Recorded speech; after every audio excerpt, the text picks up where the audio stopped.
Dari mana, Mbak? Ini dari kesehatan. Namanya siapa? Namanya nggak tahu. Saya dia itu setiap orang. Oh, dari karton ini ya, Mbak. Ini biasanya keluar sini jagung-jagung sama saya gitu ngobrol. Assalamualaikum. Waalaikumsalam.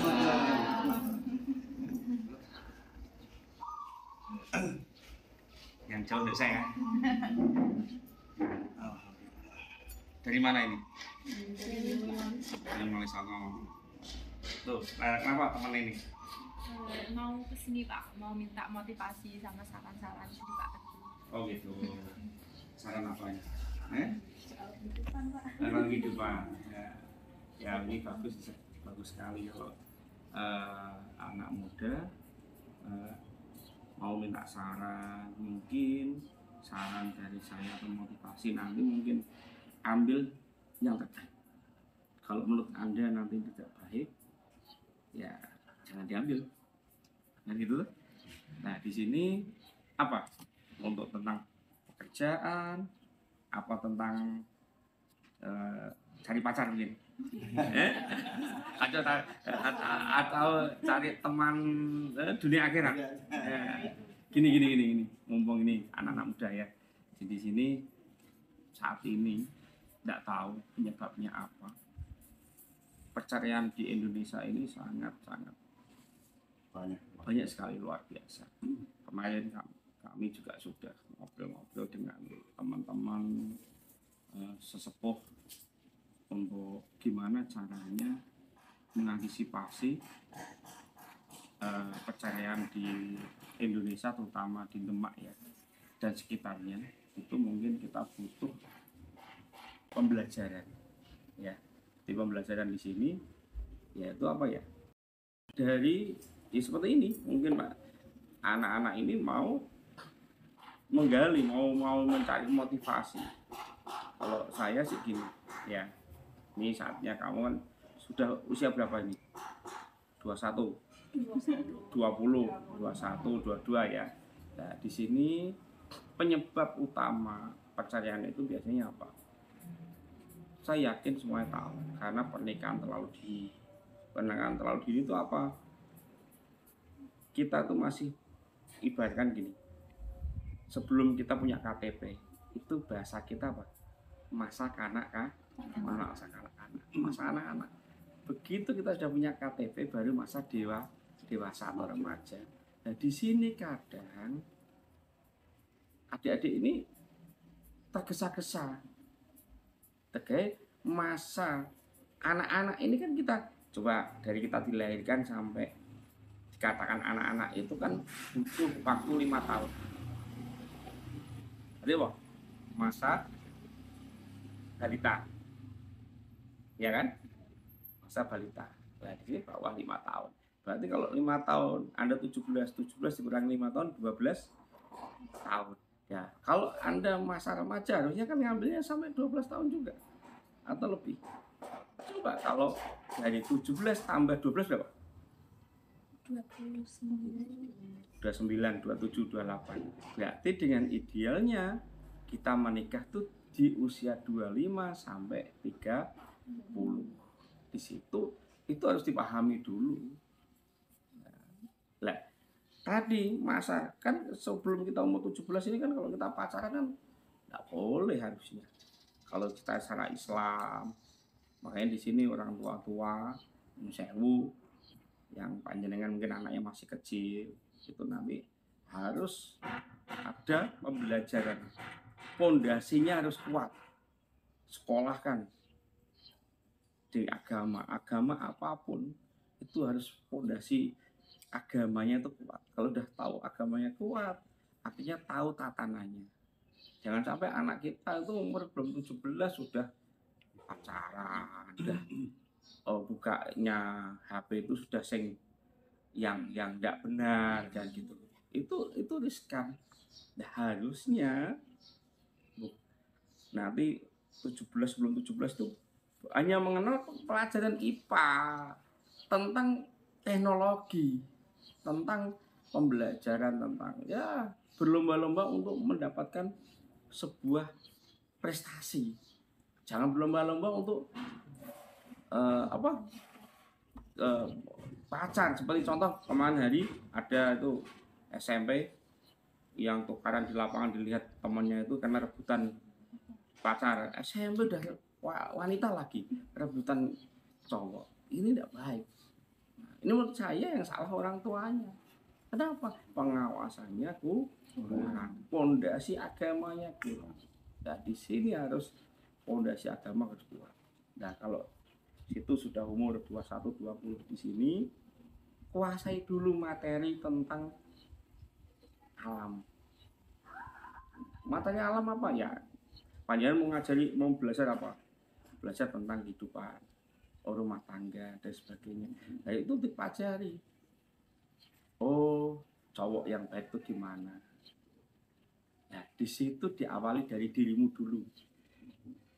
Nah, Anda ingin punya pasangan yang baik, pasangan yang bisa jadi imam yang baik. Dari dirimu dulu, lebih dulu. Cara berpakaian kalian harus betul-betul yang rapi, auratnya juga harus tertutup dan sebagainya. Ya, jika teman Anda ada yang non muslim, ya tidak harus kita pakai jilbab, tapi yang pasti bedakan kita ini di panggung sama di kehidupan. Jangan sama makan di panggung itu artis-artis atau penyanyi-penyanyi yang desa atau apa, itu begitu di panggung itu pakai baju yang maaf ini kadang pusernya kelihatan dan sebagainya. Itu kan sebuah hiburan, sebuah apa ya? Bahwa dia pentas, sebuah pentas. Mencari perhatian. Lah, mencari perhatian. Biar orang tuh bisa melihatnya. Tapi kita dalam kehidupan mau nyari pasangan jangan sampai seperti itu. Harus pakai make up ya pakai make up, tapi yang sewajarnya. Mbak ini kan make upnya sewajarnya. Kadang ada wanita kan, wah lipstiknya sampai ngumpuli bagong gitu. Bagong, walisnya sampai maaf ini, ya kan. Belum lagi nanti, wah bledehannya sampai di atas pinggang dan sebagainya. Akhirnya apa yang terjadi? Akhirnya cowok yang mendekat itu pasti ya maaf ini kadang orang-orang yang tidak kita inginkan, ya kan? Jadi dari penampilan sendiri ini harus dilihat, diperhatikan, dan itu harus diperhatikan. Yang kedua apa? Pola pikir. Pola pikir apa? Ya jangan mudah. Ya apa ya? Wanita itu agak dijual mahal lah. Jangan takut kalau sampai tidak laku. Ini penyebab utama. Maaf ya. Ini kebanyakan takut tidak laku. Biasanya di perkampungan kadang anak-anak ini wah umur 17, umur 18 sudah pada nikah. Tidak kenal, belum tahu, dilamar, habis itu langsung nikah. Gue nak kenal, harus nikah, kenal dewi lah. Itu jangan seperti itu, ya kan? Harus tahu. Dan kalau Anda pas pacaran gitu, itu saya harapkan jangan pacaran itu pakai nafsu. Tahu, pacaran pakai nafsu. Pacaran yang baik itu cara Islam, cara syariat, tidak boleh tidak boleh nafsu dasarnya. Nah, kalau nafsu kan otomatis nanti apalagi berdua. Yang satu siapa? Setan. Ya kan? Yang satu setan. Tapi kalau secara Islam, secara agamis pacarannya, berarti apa? Pengenalan. Nah, pengenalan gimana ya? Di saat kita pacaran itu kita ngobrol, yang kita obrolkan apa? Tentang kehidupan, aturan. Oh, nanti kita setelah nikah kita seperti ini. Oh, seperti ini, seperti itu. Nah, dengan seperti itu mungkin di saat ada andan, pancing calon suamimu tuh mancing untuk jamaah. Coba dia suruh jamaah lah, dia ngimami, bisa enggak dia ngimami? Kalau dia, ayo, otomatis dia berarti dia sholat, ya kan? Kalau dia tidak sholat, dia tidak bisa sholat kan dia tidak akan berani ngimami.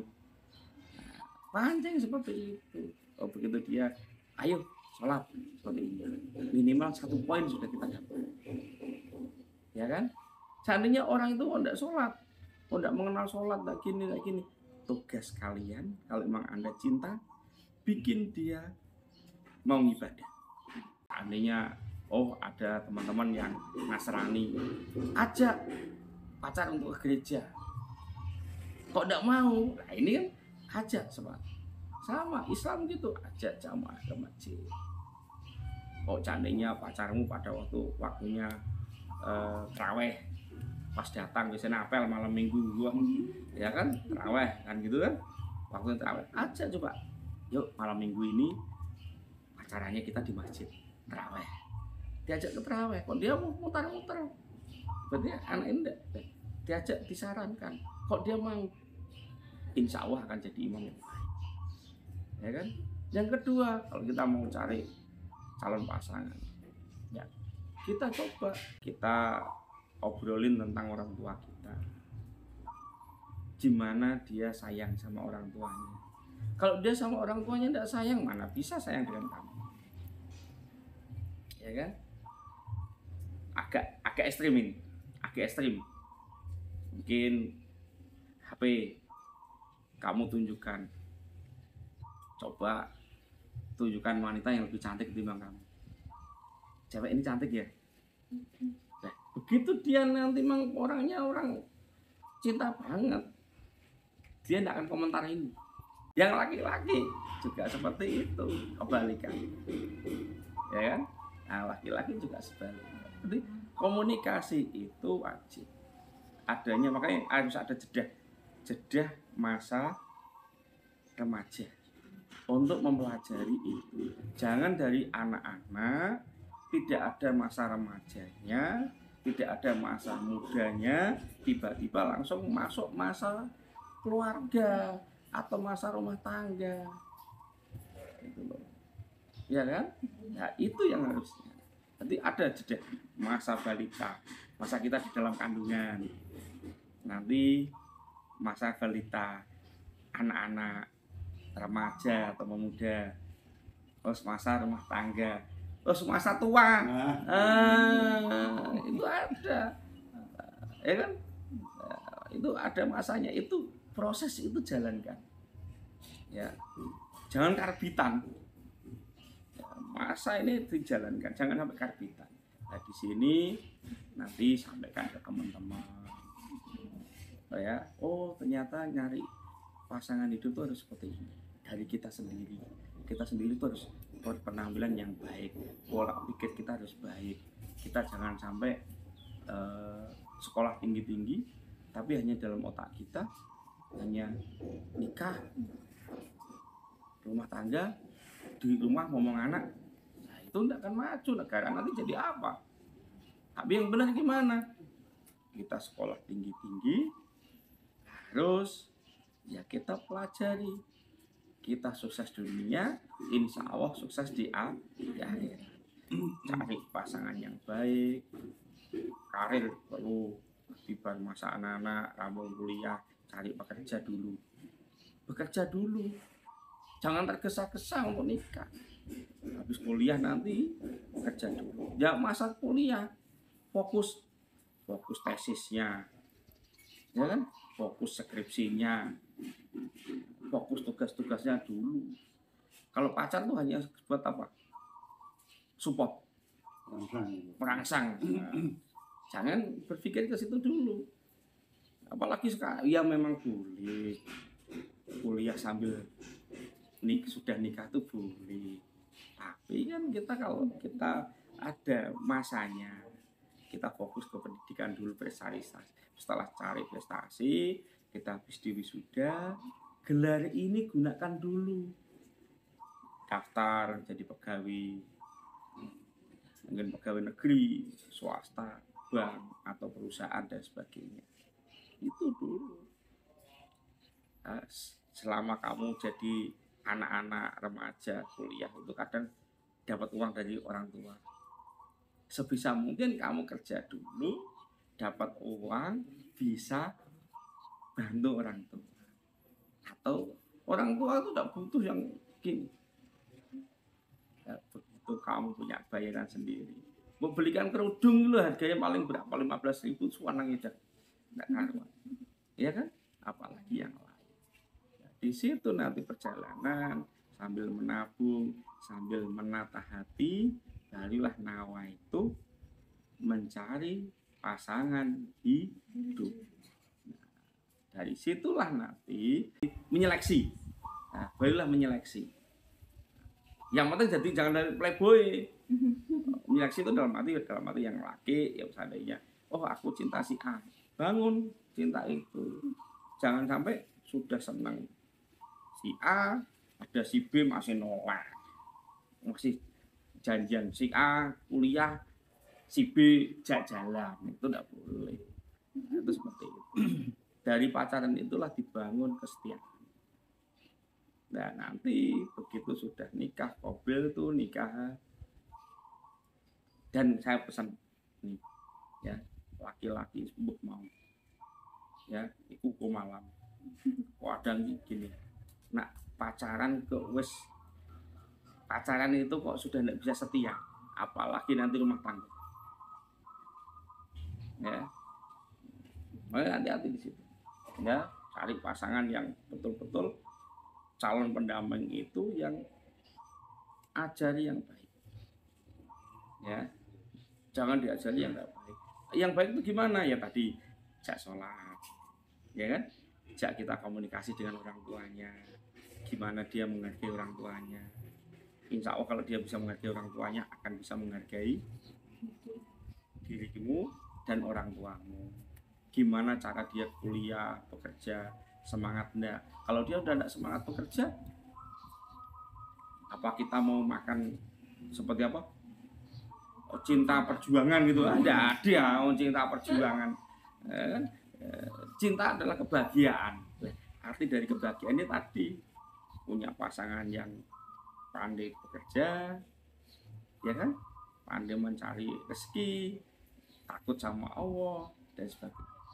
Kalau Pak Teguh itu ke anak saya, mantu saya tidak harus orang kaya. Satu syaratnya apa? Dia takut sama Allah. Siapapun calon mantu saya boleh. Satu, takut sama Allah. Dua, dia sangat sayang, hormat sama orang tua. Dan cukup dua ini. Ya. Insya Allah kalau dia takut sama Allah, pasti orang itu beragama. Orang itu akan takut perceraian. Orang itu karena perceraian itu memang ya tidak diharamkan, tapi itu termasuk dibenci Allah. Perceraian itu dibenci Allah enggak? Salah satu yang dibenci Allah kan bunuh diri, perceraian. Nah, itu kalau dia takut sama Allah, saya yakin ini akan dihindari. Ya kan? Kalau tadi dia bisa menghormati orang tua, menyayangi di situ. Dia begitu dia menyayangi orang tua, saya yakin akan bisa menyayangi diri. Tapi kalau dia udah tidak bisa sayang sama orang tuanya, hormat sama orang tuanya, itu kadang sulit. Syukur-syukur disempurnakan lagi. Apa? Sempurnakan lagi apa? Ayo. Ayo, bisa enggak? Cari pendamping itu nih seagama. Ya kan? Kenapa harus agama? Karena di undang-undang kita ini kan kita kan tidak boleh beda agama. Anda muslim, sama-sama muslim, ya kan? Yang kedua harus tadi takut sama Tuhannya atau Allahnya. Orang Kristen harus takut sama Tuhannya. Orang Islam harus takut sama Allah, ya kan? Kalau udah takut sama Allah, saya kira kan dia akan amanah. Setelah dia qabil itu nikah, itu sama dengan apa? Dia menerima amanah dari orang tuanya si anak ke dengan seperti itu akan insya Allah akan membuat keluarga yang sakinah mawaddah. Gitu. Ya kan? Jadi tadi milihnya yang baik. Jangan wah aku di bojo kudu sugih. Kudu kaya, kudu tumpakane mobil, motor. Nah, biar yang benar apa ya tadi? Takut ada Allah. Terus dia sayang sama orang tuanya. Moralnya baik. Ya kan? Seiman. Dan dia apa? Jadi rajin bekerja. Rajin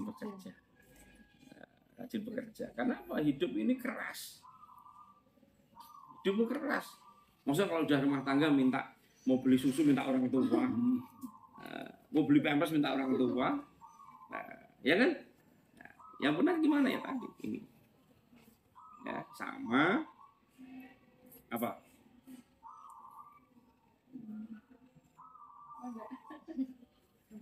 Sama apa? Hah? Ya garwo sigaraning nyawa. Jadi rumah tangga itu harus saling mengisi. Jangan egois. Jadi tidak boleh laki-laki terus egois. Wah kamu tidak boleh, kamu harus di rumah. Wanita tempatnya di rumah tidak boleh. Ya mas ya, boleh. Harusnya apa? Mengizinkan istrinya untuk tetap bekerja, membuat sebuah prestasi dan sebagainya. Dan putri juga sama, jangan lupa tugasnya. Oh aku apapun karirku, tetap aku juga istri, juga seorang ibu. Jadi harus perhatikan anak kita, perhatikan suami kita. Jadi jangan sampai nanti kebiasaan, contoh ini perceraian kebanyakan ini karena yang putri ini penghasilannya lebih tinggi ketimbang yang laki-laki. Ini kebanyakan seperti itu. Nah di sini harus bisa tetap menghargai. Yang putri meskipun penghasilannya lebih tinggi, tetap menghargai suaminya yang penghasilannya lebih rendah. Yang suami juga sama, harus tetap menyayangi. Ya komunikasi dengan baik, jangan sampai down. Terus nanti akhirnya begitu down, pikirannya traveling. Apa? Curiga, istrinya selingkuh dan sebagainya, macam-macam bla bla. Itulah awal dari perceraian. Kenapa? Ya tadi satu dengan satunya itu tidak puas atau merasa kecewa.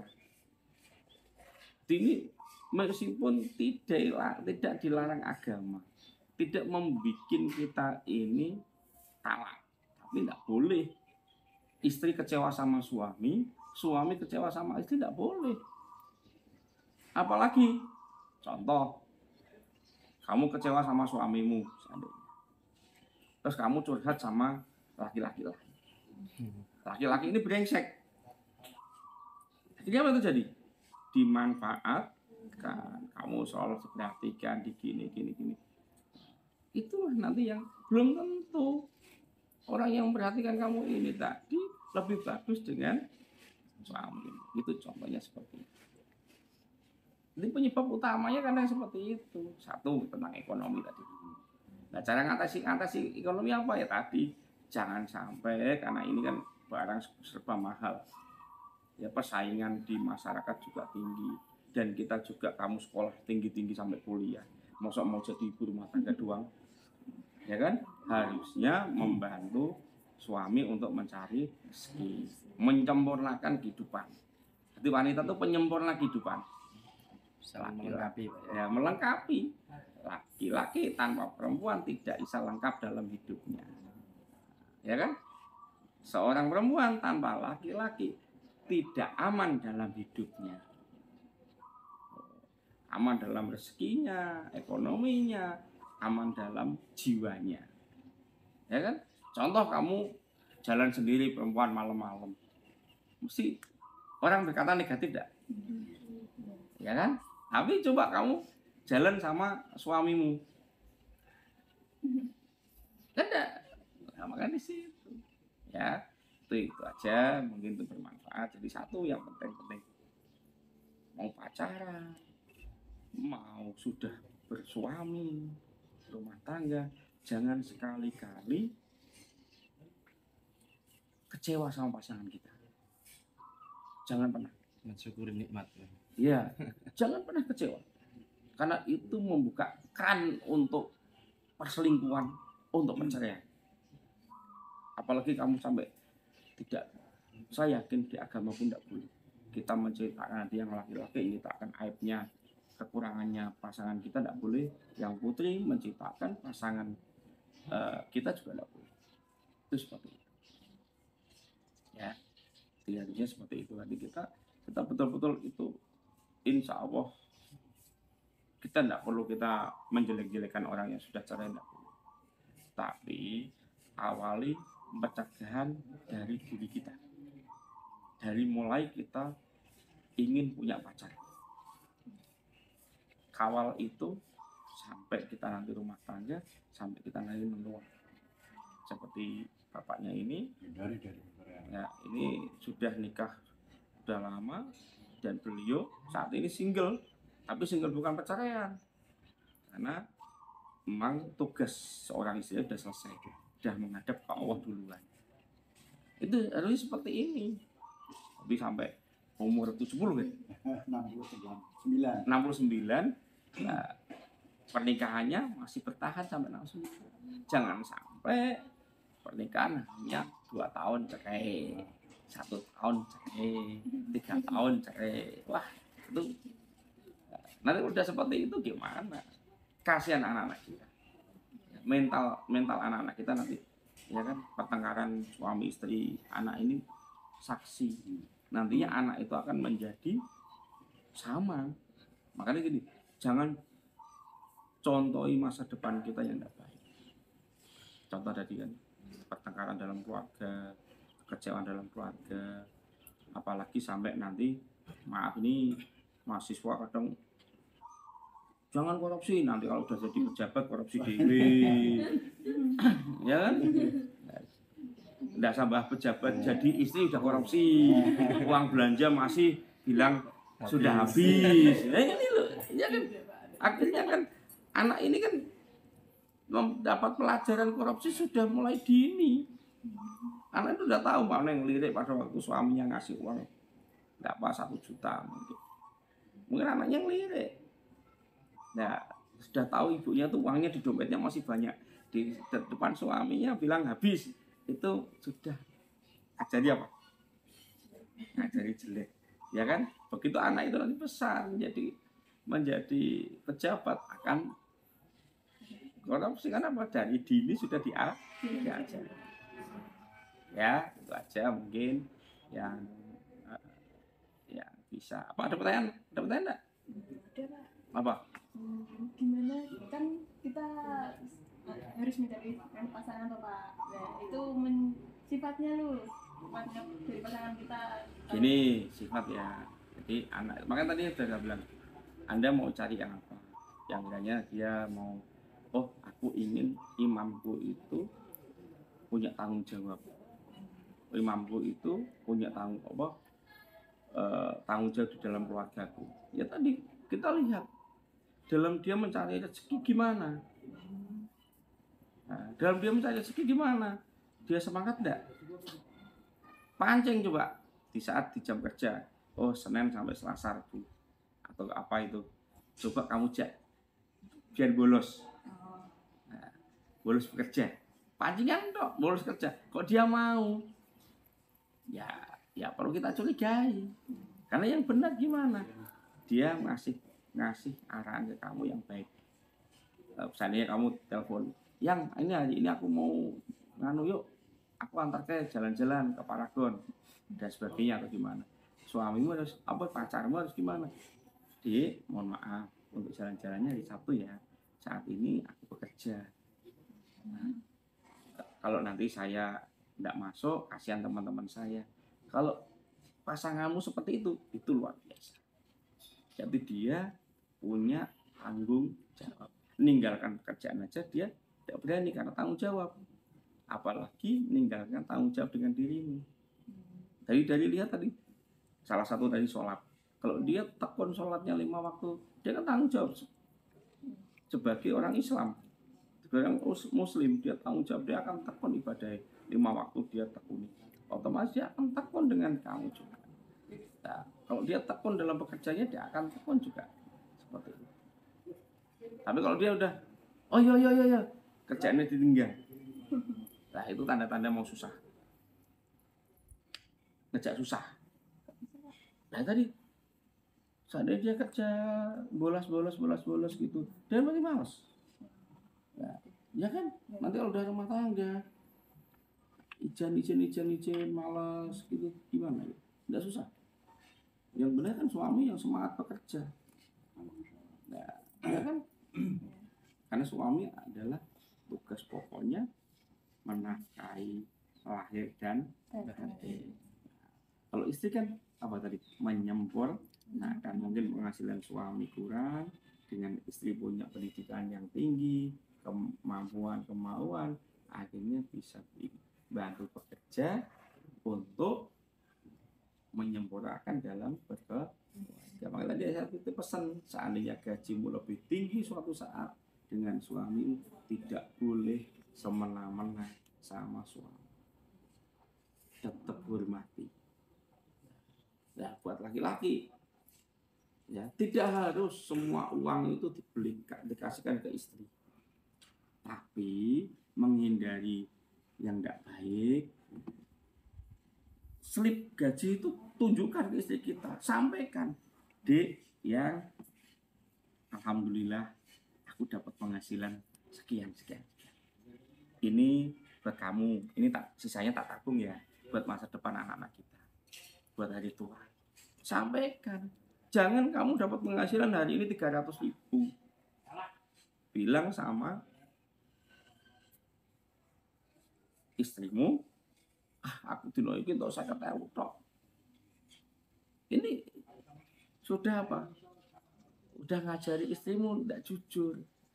Tapi sampaikan, oh alhamdulillah Dek, hari ini dapat rezeki 300.000. Buat kamu 100 saja, yang 200 ditabung. Itu lebih baik seperti itu. Yang istri karena sudah ada, masih ada, Mas, yang kemarin kok kasih masih ada kok. Ini baru tak pakai yang ini. Itu ditabung saja. Semua harmonis tidak? Seperti itu.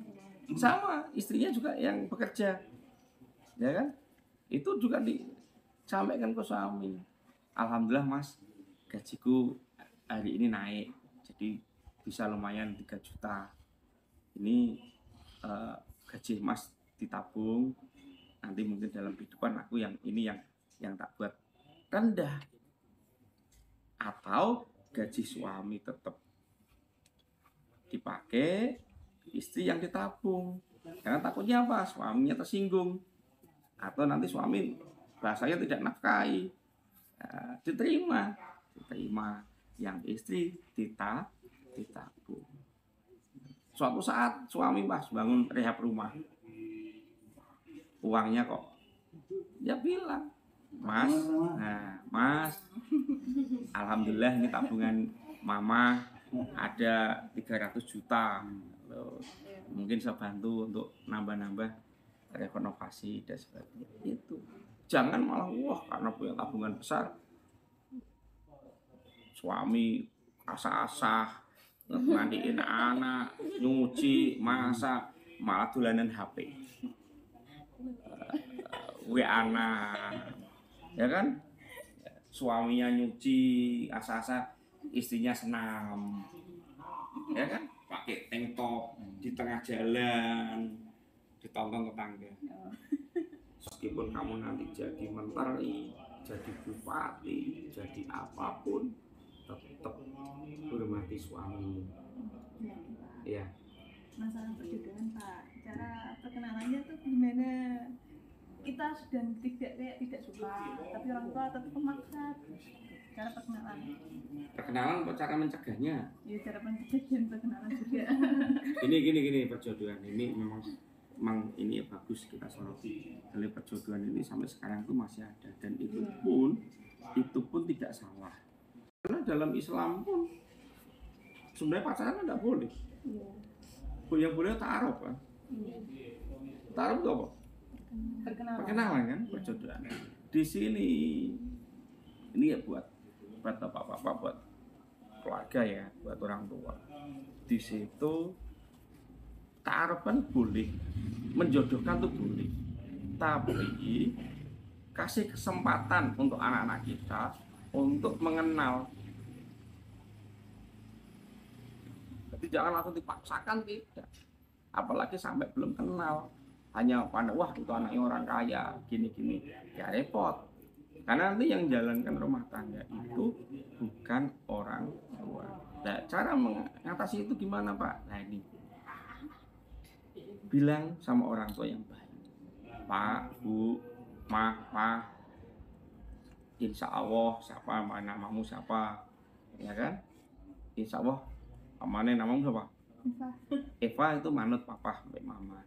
Tapi kasih kesempatan Eva untuk mengenal lebih lanjut. Tolong jangan tentukan harinya. Aku ingin lebih mengenal calon mantumu, calon suami Eva itu aku ingin mengenal. Saya yakin orang tua akan bisa menerima. Jangan tiba-tiba kamu, aku tidak mau. Kalau tidak sama ini, aku lebih baik bunuh diri. Bikin orang tua sakit hati itu juga dosa. Belum tentu pilihanmu lebih bagus daripada pilihan orang tua. Nah, cara ngatasinya tadi, kasih kesempatan untuk Eva mengenal calon suami Eva yang pilihan papa atau mama. Itu seperti itu. Kasih kesempatan. Kesempatan itulah dipergunakan sebaiknya untuk apa? Mengenal. Kalau dianya tidak baik, tidak mau sholat, tidak mau gini, gampang pancing. Tuh, pada waktu Isya apa maghrib untuk dia main ke rumah, habis itu ajak jamaah semua, orang tua dengan ibu, ya kan, mama dijak jamaah. Begitu dia suruh yang ngimami. Kalau dia tidak bisa, tidak gini, papa mamamu lah yang akan menilainya sendiri.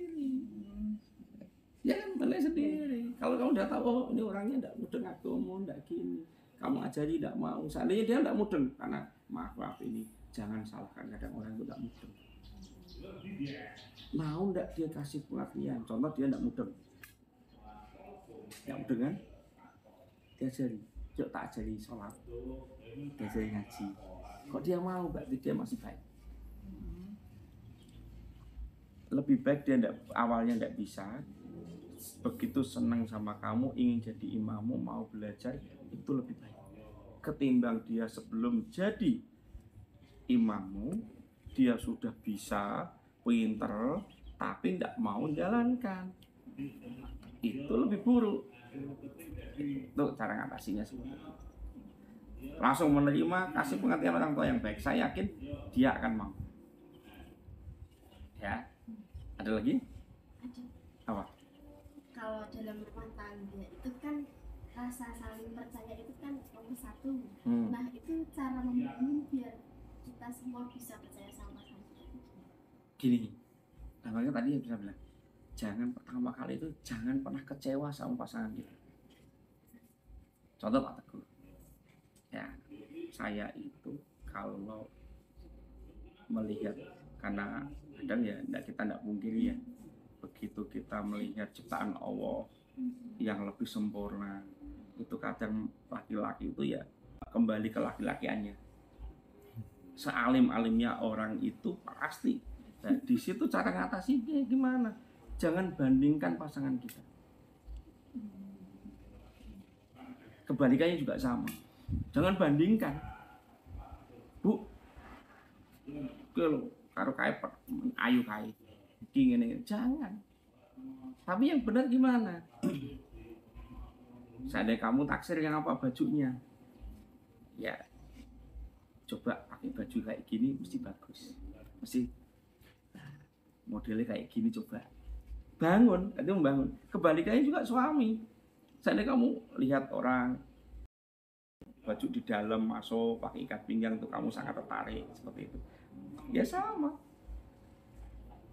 Mungkin dari kamu pas membelikan baju itu yang sesuai yang tadi, terus di situ kamu belikan ikat pinggang, dicoba untuk ya saling membangun lah, yang pasti saling membangun dan jangan sampai saling kecewa. Ya kan pertanyaan tadi apa? Membangun rasa Lagi. Ya kan? Jangan sampai kecewa dengan pasangan kita. Tapi tugas kita membangun kekurangan dari pasangan kita. Membangun kekurangan dari pasangan kita. Kalau udah kata membangun itu gini. Bangunan itu ada yang bisa direnovasi, ada yang tidak. Contoh, pondasi rumah udah jadi, pondasinya apa bisa pondasinya kuati. diganti renov pondasinya. Tidak bisa bongkar ya, ambil bongkar semua. Tapi kalau catnya, model pintunya, mungkin bisa plasterannya, itu bisa, ya kan? Jadi harus namanya yang membangun itu ada kata, oh mana yang bisa.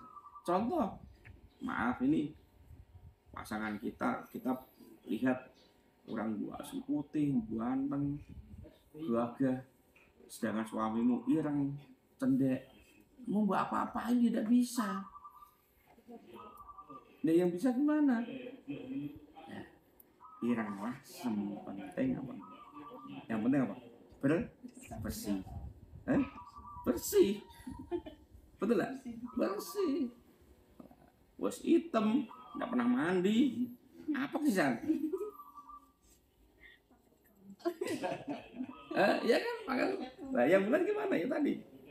Meskipun hitam, tapi dia bersih. Nah, meskipun hitam, dia punya tanggung jawab. Itu surga dunia. Ya kan?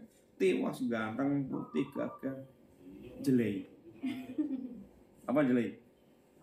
Tidak tanggung jawab, terus ya jarang di rumah, anak istrinya tinggal di rumah, malah pada pergi sama teman-temannya terus, ya kan? Mau jarang, pokoknya dan kerja malas, itu contoh suami yang tidak baik. Makanya di sini terutama teman-teman ya yang belum nikah, coba berjuang untuk membiasakan diri untuk punya tanggung jawab. Diawali dari apa?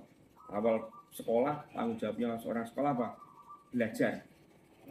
Belajar, masuk sekolah, cari prestasi. Awali dari situ.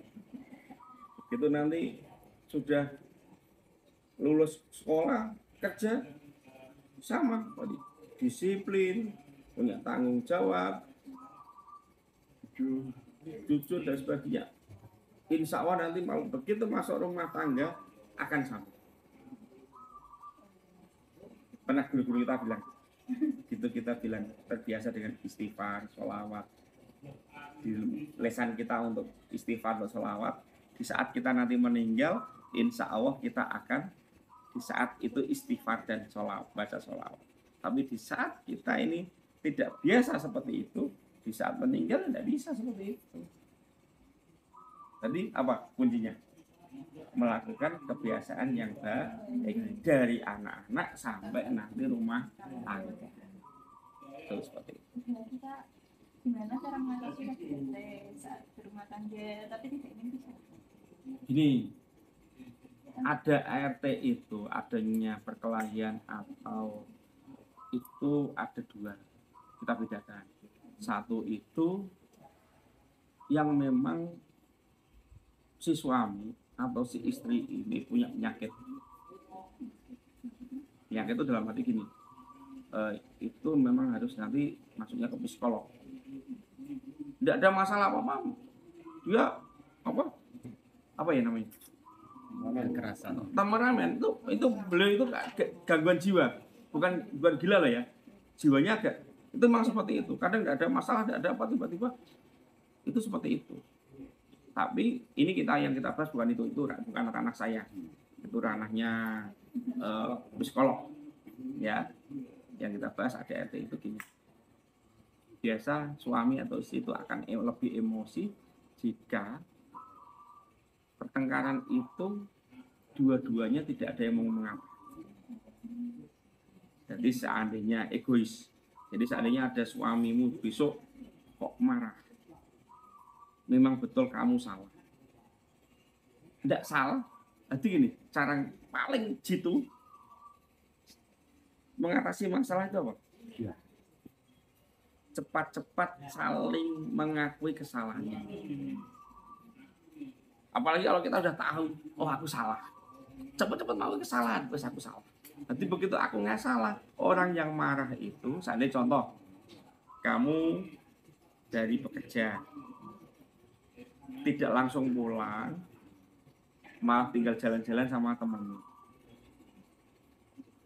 Di situ kamu baru pulang, lewat jam, mungkin jam kerja, pulangnya jam 5, kamu pulang jam 9. Sedangkan suamimu sudah jemput ke tempat pekerjaanmu, ternyata kamu sudah pulang. Itu kan sudah kelihatan salah. Begitu sampai rumah suamimu marah, harusnya apa? Ya Pak, ya Mas, aku salah. Seharusnya aku tadi tidak langsung pergi, harusnya aku minta izin ke kamu. Udah habis itu diem, mau diwamuk model apapun diem, mau salah. Jangan kita malah meninggi, malah seandainya maaf, kamu nara aku sing nyambut gawe, kita mau makan apa? Ini akan terjadi apa? Perkelahian dan ADRT. Tapi yang benar apa? Meskipun kita gaji yang besar, kita yang bekerja, tidak boleh ya, kita salah bilang, ya Mas, saya salah. Nanti cepat-cepat mengakui kesalahan. Kebalikannya, istri baru marah, suami tidak boleh diem. Pak Teguh juga gitu. Kalau Bu Tati mungkin Pak Teguh itu kadang lama diskusi sama teman-temannya gitu. Kadang kan Bu Tati mungkin takut suaminya, istrinya nanti ya kan marah. Pak Teguh diam karena salah, ya kan? Nah itu tidak akan terjadi ADRT. Jadi caranya ngatasi gimana ya tadi? Mengakui kesalahan. Karena begitu kita mengakui kesalahan, kita akan bisa memperbaiki kesalahan itu, tidak mengulangi kesalahan. Tapi kalau kita ini membela kesalahan, besok akan terulang kesalahan kembali. Akibatnya apa yang terjadi? Marah, ujung-ujungnya apa? Bercerai. Yang dirugikan siapa? Anak dan cita-cita kita. Ya kan? Anak dan cita-cita kita, ya itu yang dirugikan. Gitu ya, kira cukup. Ya, mungkin moga ini bermanfaat. Moga buat kamu pribadi, buat kalian maupun